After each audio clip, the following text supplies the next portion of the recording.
C'est ça, là, j'arrive du parc. Fait que le gars s'amuse avec un peu d'amis. Là, il est 11h15. Il faudrait que je pense au dîner. Mais là, j'avais le goût de jaser un petit peu. C'est ça, je voulais vous dire... je voulais vous dire pourquoi moi, le 31 mai, c'est pas une belle date. Une date que j'aimerais mieux pas me rappeler.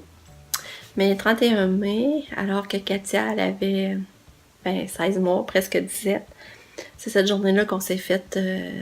on a eu le diagnostic que notre petite fille, que notre petite Katia sera jamais normale. Elle sera jamais, comme la neurologue nous disait, qu'elle sera jamais autonome, elle parlera pas, elle marchera pas, qu'on serait même chanceux, ça irait à l'école. Fait que c'était un choc, vraiment un choc pour nous. Ben, ma petite fille, c'est ça, Katia, ça faisait longtemps qu'elle était sur l'investigation, elle passait des tests, mais elle voyait jamais rien, elle voyait pas ce qu'elle avait.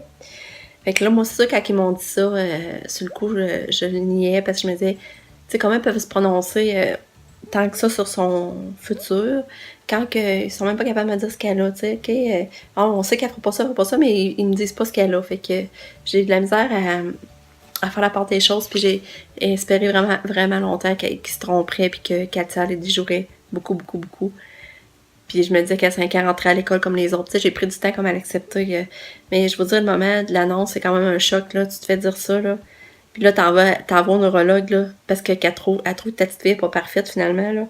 Puis tu sais, quand tu regardais Katia, c'est un beau petit bébé.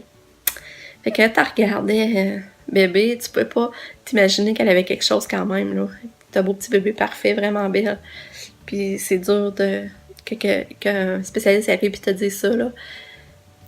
Mais c'est sûr que Katia est née avec des problèmes, là. Quand elle est née, déjà, je pouvais pas l'avoir avec moi dans ma chambre.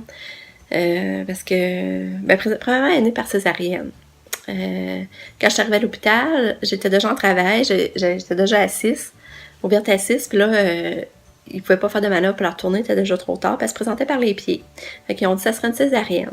À ce moment-là, pour vous dire, ça me dérangeait pas bien d'avoir la césarienne, parce que mes 3 autres, je les avais naturelles. Mais Nicolas, c'est tellement un gros bébé, il pesait 10 livres et 14 que il a passé la tête à sortir, mais après ça, les épaules sortaient pas pour Nicolas. Puis là, le médecin a tiré fort sur sa tête pour faire passer les épaules. Mais en tirant sur sa tête, ça l'a sectionné les nerfs du cou. Fait que, puis Nicolas, il restait avec des séquelles après, puis en tout cas, ça, il nous l'avait caché à l'hôpital. Au début, il nous disait que c'était la clavicule cassée, là. Mais là, je veux pas embarquer dans cette histoire-là, là, c'est pour vous dire que, finalement, la césarienne, ça me rassurait, parce qu'il m'avait dit qu'elle sera quand même un gros bébé. Fait que je me dis, au moins, elle sera pas toute défaite, tu sais, je me disais, ça, c'est pas de finir avec une césarienne, tu sais, quand j'ai eu 3 autres naturelles, puis en plus, Nicolas était gros, puis ça a passé, là. Mais je me dis, au moins, elle risque pas qu'elle ait rien. Fait que finalement, la césarienne va bien, Katia sort. Là, mais déjà, je m'inquiétais parce que je trouvais qu'elle avait pas crié fort. Puis je me rappelle même le médecin, il l'agaçait. Hey, t'es capable de crier plus fort que ça, tout ça. Puis après ça, elle m'a emmené sur moi. Puis, tu sais, j'avais remarqué qu'il sortait un liquide comme jaune-or avec du rouge. Tu sais, je trouvais ça bizarre, je sais pas. Puis là, après ça, je l'ai pris. Mais là, comme je sortais la césarienne, j'ai pas pu la prendre longtemps, là. Puis là, ils l'ont ramenée. Puis moi, par de ça, là, ils m'ont emmené à la salle de réveil, là, qu'il faut rester là, le temps que ça dégèle, puis tout. Mon chum, il était avec Katia. Mais là, après ça, il est venu me rejoindre, puis ils m'ont dit, finalement, tu pourras pas l'avoir cette nuit, ils vont la garder dans l'incubateur, parce que là, elle faisait de l'hypoglycémie. Il avait remarqué qu'elle avait les ongles vraiment blancs. Elle faisait de l'hypoglycémie, puis elle avait de la misère, elle saturait pas bien non plus. Fait qu'elle pouvait même pas boire après moi rien, je pouvais même pas l'allaiter parce qu'elle venait trop faible. Mais pourtant, son agapar, il était full beau, là. Fait que là, on dit ça, c'est pas grave, et on dit c'est normal, ça arrive parce que les bébés qui ont une césarienne, les poumons, ils n'ont pas eu le temps de travailler. Ils n'ont pas eu le temps de travailler lors de la sortie. Fait que ils ont de la misère comme à prendre le travail. Mais on dit c'est rien là, ça va se replacer, puis demain matin, tu vas l'avoir dans ta chambre avec toi, puis tout va bien aller. Mais déjà là, j'avais une cloche d'alarme. Je sais pas pourquoi j'avais une cloche d'alarme. Déjà, j'étais inquiète, puis je trouvais ça bizarre. Fait que le lendemain matin, finalement, il me la ramène pas encore. Il disait qu'il fallait encore qu'elle soit dans l'incubateur, puis tout ça. Là, puis toi, elle avait toujours son hypoglycémie. Là, à un moment donné, on a eu de la visite beaucoup cette journée-là. Ses frères et sœurs sont venus la voir. Mais ça, les autres, ça les a affectés. Surtout Serge, je me rappelle, la petite Sab, elle a failli perdre connaissance. Là. Je sais pas si de voir sa soeur toute attachée de partout, moi qui avait la césarienne, puis j'avais comme, j'étais pliée aussi, j'avais des sacs pour le pipi, et tout ça, je sais pas. Mais c'est ça. Là, finalement, vers 9h, et je pouvais aller la prendre, il me permettait de la prendre, mais la prendre là-bas à Pouponnière. Fait que là, à 9h, je vais la prendre tout contente, je prenais mon petit bébé enfin dans mes bras, après 24 heures de vie quasiment, parce qu'elle était née à 9h17 le soir, puis là, c'était à 9h, j'étais allée la reprendre, là. Fait que j'étais contente de l'avoir dans mes bras. Fait que là, c'est ça, mais elle faisait des sursauts bizarres. J'étais là, elle sursautait avec son bras, puis j'étais là, voyons, c'est bizarre ça, comment ça fait ça, puis... Mais dans le temps que j'avais dans mes bras, ça tuerait bien. Fait que même l'infirmière me disait, oh, viendrez, vous allez pouvoir nous la reprendre plus souvent, ça va faire vraiment du bien, puis tout ça. Fait que là, j'étais contente. Là, je retourne à ma chambre, là, je me couche, je me dis, demain, ça va être une meilleure, ça va être la... tout avec un bon sentiment dedans, que demain, ça irait mieux, puis Katia serait avec moi dans ma chambre, puis tout ça. Mais finalement, c'est pas ce qui est arrivé. À minuit, je me fais réveiller par l'infirmière de garde pour me dire que Katia venait de convulser. Puis que là, il enclenchait déjà des médicaments parce qu'il n'y avait pas sur la méningite, puis elle allait passer un taco pour voir des fois si ça serait pas l'épilepsie. Puis qu'il viendrait me redonner des nouvelles. Fait que là, moi, tout est ébranlé, puis je shakais de partout. Là, j'appelle mon chum pour lui dire ça. Puis là, ils m'ont dit de dire de mettre sur tes gardes parce que, tu sais, en heure, ils nous donneraient les résultats, tout ça. Fait que là, on tourne en rond. Fait que là, finalement, pour venir me revoir à 1h, qu'il voyait pas de foyer d'épilepsie, qu'elle avait reconvulsé, par exemple, puis que là, il fallait qu'il l'amène d'urgence au CHUL parce que fallait qu'il donne des médicaments pour prévenir les convulsions, puis que les autres étaient comme pas équipés pour avoir ce médicament-là, puis en plus pour contrôler, il fallait qu'elle soit transférée d'urgence au CHUL. Puis là, ben moi, je voulais y aller, je voulais pas rester à l'hôpital sans mon bébé, mais là, il m'avait dit que le lendemain matin, il me transférerait. Fait que là, ça m'a permis de partir, mais je vous dis que c'est quelque chose de voir ton petit bébé une journée partir à l'hôpital. Il y avait plein de monde autour d'elle. Elle était branchée partout, puis je ne veux même pas être à côté d'elle, tu sais, la supporter dans ça. C'était difficile. Mais finalement, ben, elle a été hospitalisée une semaine au CHUL, et a essayé de trouver la cause de ses convulsions. Pourquoi elle avait convulsé, mais suite à un coup rendu au CHUL, elle n'a pas convulsé. Par exemple, un coup elle a commencé des médicaments, elle n'a pas convulsé. Fait que là, elle a passé plein de tests déjà, la petite mère, des IRM, des ponctions lombaires. En tout cas, puis, je me rappelle plutôt de c'était une semaine intense de tests. Puis à tout moment, ben, on pouvait être appelé si elle reconvulsait, ben, il fallait se rendre à l'hôpital. C'était toujours stressant. On n'a toujours pas que le téléphone sonne. Mais on a eu un bon service à l'hôpital quand on est arrivé au CHUL, là, par exemple, ils prenaient soin de nous. Puis moi, j'avais pas encore allaité Katia. Ça, c'est quelque chose qui me stressait beaucoup parce que moi, les tours d'autres, je les avais allaités, puis c'est quelque chose que j'aimais, puis je tenais à faire avec Katou. Mais là, j'avais même pas allaité encore. Fait que je me disais, ma production repartira pas, tout ça.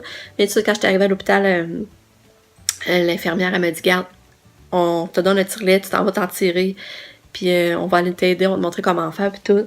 Puis au début, je sortais même pas rien, puis j'étais découragée. Après plusieurs essais, tu sais, là, je me tirais du lait, j'essayais de me pomper aux 3 heures, là. À un moment donné, j'ai réussi à sortir un petit fond de bouteille, mais tu sais, c'est déjà des mini-bouteilles, là, des bouteilles de petits bébés naissants, là, qui sont à l'hôpital. J'ai réussi à en sortir un petit peu dans le fond, là. J'étais tellement heureuse de ça. Pour ça, les petits enfants, comment qu'on peut être heureux après, là. Là, j'étais heureuse, je dis, là, je vais réussir à repartir ma production, je vais l'allaiter. Mais, c'est ça, j'avais pas allaité les 3 autres avant, j'avais pas eu l'expérience, j'aurais jamais réussi. Là, je sais que j'étais capable parce que j'avais déjà fait. Puis là, la première fois qu'elle était après moi, ça vaut cher. Fait que j'ai réussi à l'allaiter, finalement, puis j'ai allaité pendant 18 mois. Et finalement, ma petite puce. Mais là, en tout cas, là, j'ai plein de choses à raconter, puis là, je sais pas pourquoi je suis rendue là. Mais c'est ça, finalement. Après... Ben c'est ça, moi finalement, on n'a pas voulu que je sorte le lendemain matin. Il disait qu'il n'y avait plus de place pour moi non plus. Fait que là, moi, pensez-vous que je voulais rester à l'hôpital là, à full stressée, là, je voulais sortir. J'ai demandé mon autorisation de sortir, même si je pouvais pas sortir, parce que j'avais une césarienne. Puis là, j'ai dit non, c'est pas vrai, je vais stresser plus ici, là, moi, je vais être au CHUL. Ils ont dit, OK, on te laisse sortir, mais tu sais, il faut que tu ailles en faire enlever tes broches, puis tu sais, je me dis, gage, déjà un hôpital, je vais être déjà dans l'hôpital là-bas, fait que il n'y aura pas de problème, là. Fait que mon chum m'a fallu qu'il refasse aller-retour venir me rechercher, parce que lui, il est à Québec avec la petite. Par chance, les enfants se sont gardés par leurs grands-parents les grands-parents à la branche, par chance, mes trois plus vieux. Fait que là, toute la semaine à l'hôpital, ben, ça a été du stress, là, l'organisation, voyageage, s'occuper des 3 autres au travers, parce qu'elle était quand même pas vieux, là. Sabrina, elle avait 6 ans, puis Pamela, elle avait 9 ans, puis Nick avait 7, tu sais. Fait que c'est ça. Là, quand elle est sortie de l'hôpital, ben, à leurs yeux, c'était finalement, il n'y avait pas trouvé de cause. C'était un bébé normal, mais il fallait qu'il y ait quand même un suivi régulier. Fait que à ces 3 mois, elle était revue par la neurologue pour voir si tout était encore sous contrôle, pis tout ça. Fait que là, c'est ça, ces 3 mois, on a arrêté un rendez-vous. Puis là, il y avait déjà déjà, on avait des signes d'alarme parce qu'il y avait des réflexes de bébé qui auraient dû être partis, qu'elle avait encore. Mais là, on disait, ben, on va y aller avec ses convulsions, on va lui laisser une chance, tout ça. Puis là, ben, suite, elle leur fait 8 mois. Là, à 8 mois, ben, elle a trouvé que c'était plus encourageant. Sauf que moi, je commençais à être inquiète parce qu'elle s'assoyait pas. Tu sais, mes autres bébés, 5 mois et demi, 6 mois, s'assoyaient, puis elle, à 8 mois, elle s'assoyait même pas encore, elle était pas capable de rester assise. Fait que déjà, ça a commencé aussi à m'inquiéter, mais je me disais, on lui donne une chance avec ses convulsions, puis tout. Puis aussi, c'est ça, je voulais vous dire, mais quand j'ai vraiment commencé à réaliser que Katia était différente, ça fait 5 mois et demi, quand je regardais des cassettes de mes autres enfants. Là, j'ai regardé les cassettes de mes autres enfants, puis je voyais que ça marchait pas. Je voyais que quand j'y parlais, elle n'interagissait pas comme mes autres. C'est comme si il se passait rien en arrière de ses yeux, là. C'est comme si ses yeux étaient vides. Il y avait pas on dirait qu'il se passait rien dans son cerveau, là. C'est ça, c'est là que j'ai commencé à stresser. Puis là, après ça, qu'elle s'assoit pas, non, là, ça marchait pas. Fait que là, à 11 mois, elle a refait des grosses convulsions. Là, c'est là que on appelle l'ambulance, qui nous avait dit que ça faisait des convulsions pour appeler l'ambulance. Mais tu sais, elle filait pas depuis quelques jours, elle faisait de la fièvre, tout ça. Fait que là, j'avais la garderie, puis là, je me rappelle, c'était mes enfants venaient dîner tous l'heure du midi, c'était le gros brouhaha dans la maison. Puis Katou qui se met à faire des crises d'épilepsie, elle me tire, je suis en train de l'allaiter, puis elle me tire les cheveux bien fort. Je dis, hey Katia, pourquoi tu me tires les cheveux? Là, je la regarde, puis elle est en train de trembler, tu sais, en grosse convulsion. Fait que fait venir l'ambulance. Là, c'est mon petit Lucas qui arrive. Oui, parce que tu ouvrais pas la porte. Ah, ben je comprenais pas quand je suis en train de jaser aux abonnés. Pourquoi? Je comptais pourquoi j'aimais pas le 31 mai. Fait que là, ben c'est ça. Fait que là, l'ambulance, elle arrive, puis ils transportent Katia à l'hôpital. Mais là, à ce moment-là, ben, ils ont vu que elle faisait une pneumonie. Fait que ça peut expliquer la cause des convulsions. Ah ouais, tu fais une place. Là, ça expliquait la cause des convulsions. Mais c'est ça. Après ça, elle était plus capable de rester assise, elle avait perdu des acquis, parce que là, finalement, elle a commencé à s'asseoir, à 10 mois, elle a commencé à rester assise.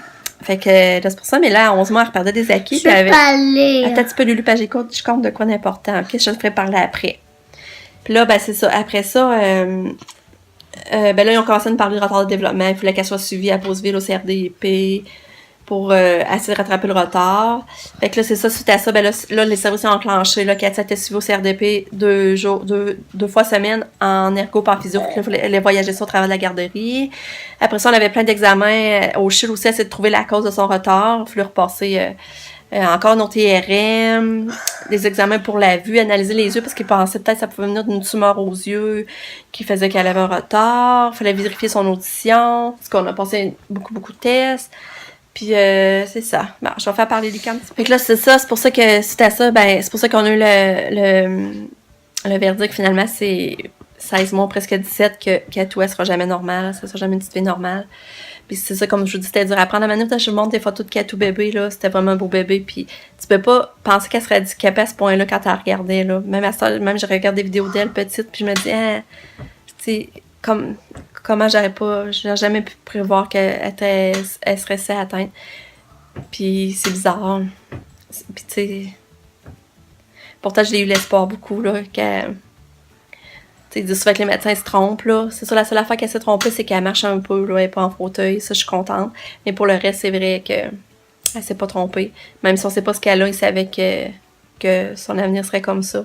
C'est spécial pareil. Puis on sait toujours pas ce qu'elle a Katou. On est en attente. On a fait beaucoup de tests génétiques. On a même été à Montréal, à Sainte-Justine, rencontrer M. Michaud. Elle fait partie d'une recherche spéciale, là. Ils ont gardé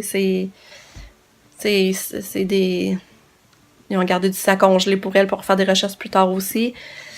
Fait que là, on a quand même en attente de recherche au chat, parce qu'il y a de nouvelles données là, qui ont sorti puis qui pensent que peut-être Katia pourrait correspondre, mais là, ça fait presque un an qu'on est en attente de ces examens-là, qu'elle n'a pas encore passé. Fait que c'est ça. Fait que le futur à Katia, Mais dans le fond, c'est ça, je sais pas, je vous l'ai dit, c'est qu'elle a une déficience profonde, une épilepsie, elle a des troubles alimentaires, des graves troubles de sommeil. Là, ça va bien, c'est le sommeil de ce temps-là, par exemple. Là, je me plaindrai pas pour ça, parce que ça a été le plus tough dans la condition Katia. C'est les nuits blanches qu'elle a faites pendant 10 ans. Là. Ça a été vraiment tough. Puis, c'est ça. Mais là, c'est difficile. C'est difficile. Quand elle était petite, on pouvait encore la traîner comme on voulait, mais là, elle grandit, puis elle comprend toujours pas grand-chose. Là. Fait que c'est... il faut encore plus la trimballer, forcer après. Puis ça, c'est là, je trouve que c'est là que ça prend l'ampleur, que je vois à quel point c'est difficile, que... Ça soif. Oui, on va y aller, ça sera pas long. Fait que c'est ça, je voulais... c'est ça, il y en a... Ça, j'ai oublié des affaires, mais là je vais arrêter pour là. Mais ça, je vous disais que ça serait long. C'est ça, je vais le mettre à part. Je le mettrai pas comme dans le vlog de la journée, parce que c'est trop long. Mais vous allez peut-être comprendre un peu plus... En tout cas, bref, c'est pour ça. C'est la journée que je me suis faite. On s'est fait briser... nos illusions à propos de notre petite Catou. Mais on l'aime beaucoup pareil. Mais c'est sûr que c'est plate. C'est pas quelque chose qu'on s'attendait dans notre vie d'avoir un enfant handicapé lourdement comme ça. On se compte chanceux pareil parce qu'on a 4 autres en santé, là, mais c'est juste, c'est sûr que ça brise des rêves, là. Pareil. Fait que c'est ça. Je vais essayer de vous rejaser plus tard, là. On va aller au dîner. Fait que bye bye!